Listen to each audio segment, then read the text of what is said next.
Vefasız dünya, alçak insan, insanoğluna örnek olacak bir mektup. Yazar Ulusoy.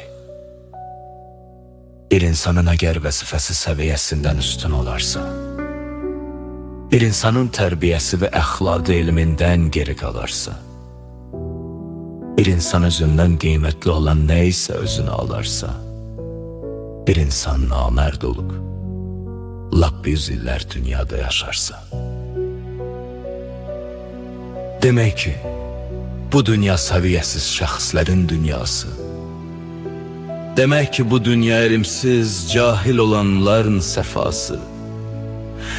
Demək ki, bu dünya qiymətsiz, nadanların vəfası.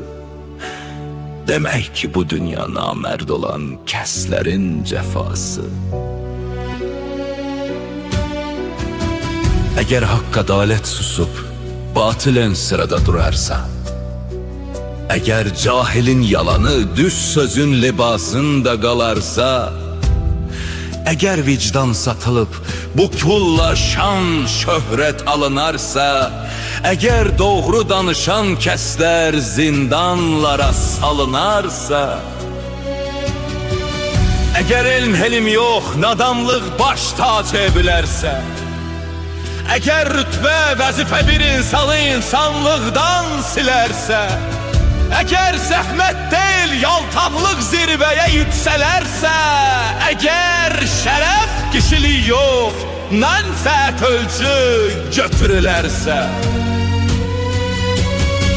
şərəfli adı tapdanar, iffətli ana haqqı umudular, haramla halal hər vaxt bir süfrə başında toqquşar, məzlum dərindən bir ah çəkər, zalim rahatca yaşar, haqqın gözləri korunar, sonda mamərdi seçib susar.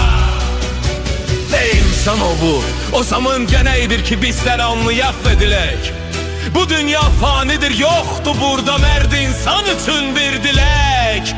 Öz zəhmətiyle yaşayan düşüncəli şəxslərdə dərdli olar ürək. Əsl həqiqət belədir ey qardaşım, səncə çarə nədir də bilək. Bin, bu dünya imtihanda anlayan şəxslərə dərs olar, doğru yol seçen şəxslərin bir gün mütləq başı ucalar.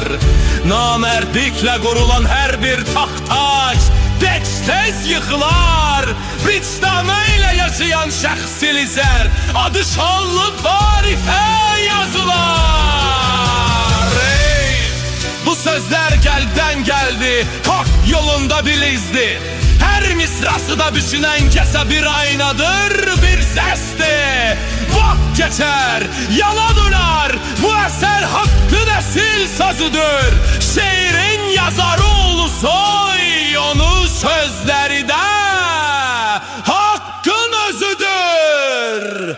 Yazar Ulusoy.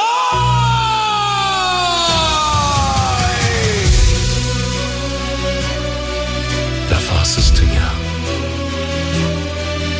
alçak insan. Vefasız dünya, alçak insan. Vefasız dünya, alçak insan.